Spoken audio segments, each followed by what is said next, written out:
Dulu awal Islam gak ada yang namanya Ahlussunnah wal Jamaah, semuanya Islam. Kenapa kita keluarkan kalimat Ahlussunnah wal Jamaah? Saya Ahlussunnah wal Jamaah. Kenapa kamu gak bilang saya Islam? Kenapa? Karena di awal Islam, di zaman Nabi Muhammad SAW, orang gak ada berselisih dalam akidah. Semuanya satu, ada Nabi. Belum ada Qadariyah, belum ada Rafidhah Syiah, belum ada juga Khawarij, belum keluar. Jadi semuanya cukup menisbahkan kepada Islam, gak perlu yang lain. Begitu Nabi meninggal, mulai keluar Khawarij, mulai keluar Rafidhah, mulai keluar Qadariyah. Di zaman sahabat, ketemu para sahabat. Sehingga akidah-akidah mereka ini pun menisbahkan kepada Islam.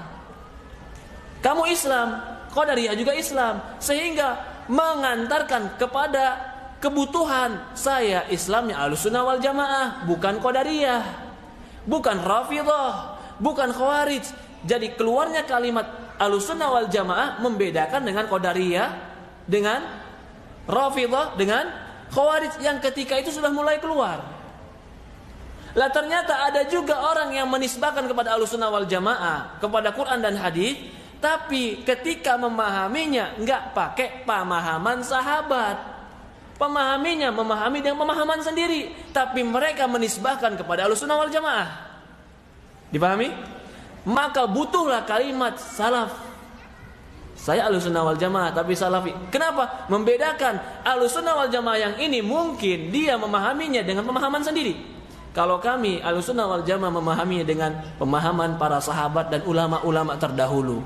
Jadi keluarnya kalimat salaf karena kebutuhan, bukan karena ingin kelompokkan. Karena memang pada hakikatnya banyak orang yang menisbahkan diri kepada Quran dan hadis. Banyak tidak? Banyak. Tapi pemahaman siapa yang dia pakai?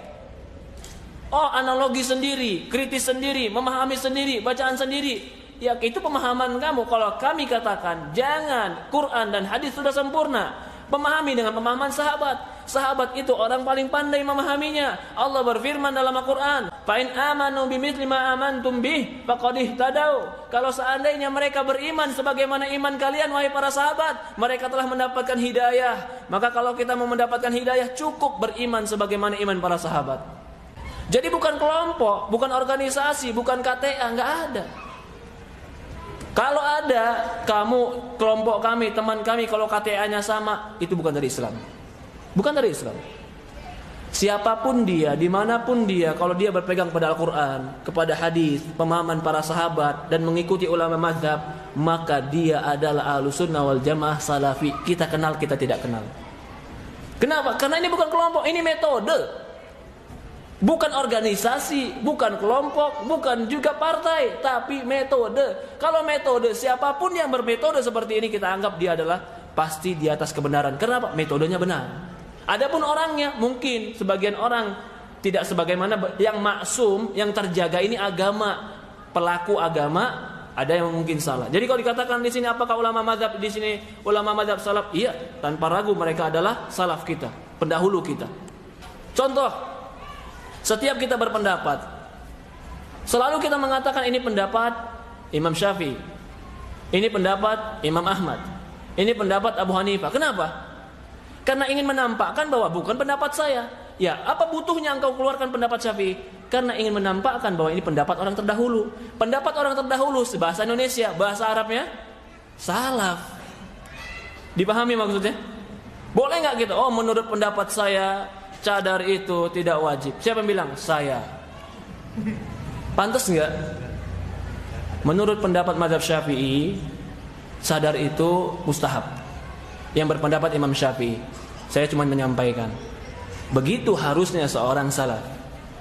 Mengedepankan pendapat para ulama. Oh, bukan dia berbicara merangkai hadis, merangkai Quran, lalu pendapat saya, menurut saya itu enggak apa-apa. Lah kamu itu siapa? Kamu itu siapa? Semua yang kamu bahas, semua yang kamu katakan, semua buku yang kau baca sudah dibaca oleh ulama terdahulu. Kenapa engkau mengeluarkan sesuatu yang para ulama dulu nggak mengeluarkan? Ada dua kemungkinan. Kemungkinan kamu lebih pintar, kemungkinan kamu salah. Kalau kemungkinan kamu lebih pintar, ini jauh. Kenapa? Karena mereka hafal ribuan hadis, bahkan jutaan hadis. Kalau kemungkinan kamu salah dan kamu nggak sadar, ini yang paling tepat. Jadi ya, kenapa keluar kalimat salaf? Karena banyak orang yang menisbahkan kepada Quran dan hadis. Jadi kalau kita lihat mungkin ceramah-ceramah Quran dan hadis, tapi ketika kesimpulannya pendapat sendiri. Menurut saya nggak apa-apa. Kenapa? Karena Qurannya, hadisnya. Menurut kamu, saya bukan tanya pendapat kamu, pendapat para ulama terdahulu. Adapun kita sekarang, ini sangat-sangat wajar. Yang kita hadapi sekarang ini, ketika kita menghadapi perubahan, sementara orang-orang lain yang belum berubah dan belum mengerti pemahaman yang benar, mereka menganggap kita aneh, itu wajar. Itu bukan menjadi sebuah musuh bagi kita, atau menjadi sebuah pertikaian bagi kita, tidak. Bagaimana kita menyikapi mereka? Tetap berakhlak baik, tinggalkan debat. Perhatikan ini. Tetap berakhlak baik, tinggalkan debat. Kalau mereka memaksakan kehendak-kehendak mereka, katakanlah, saya berhak mengamalkan agama saya sesuai yang saya pahami. Karena dalam negara kita ini, manusia berhak untuk mengamalkan agamanya. Bebas untuk mengamalkan agamanya. Kalau kita memiliki sebuah keyakinan yang tidak bertentangan dengan Quran dan hadis, pegang teguh itu. Dan tidak perlu kita memaksakan itu kepada orang lain. Dengan cara berdebat, atau dengan cara yang tidak perlu.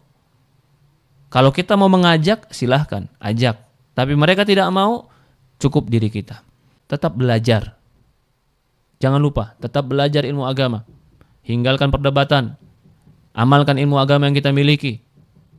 Ini tidak dimiliki dan tidak diberikan kepada semua orang. Allah memberikan kepada siapa yang Allah kehendaki. Hidayah dan taufik itu mahal. Kesadaran untuk akhirat itu mahal. Tidak semua orang Allah berikan kesadaran pada akhirat. Walaupun semua orang sadar tentang pentingnya dunia.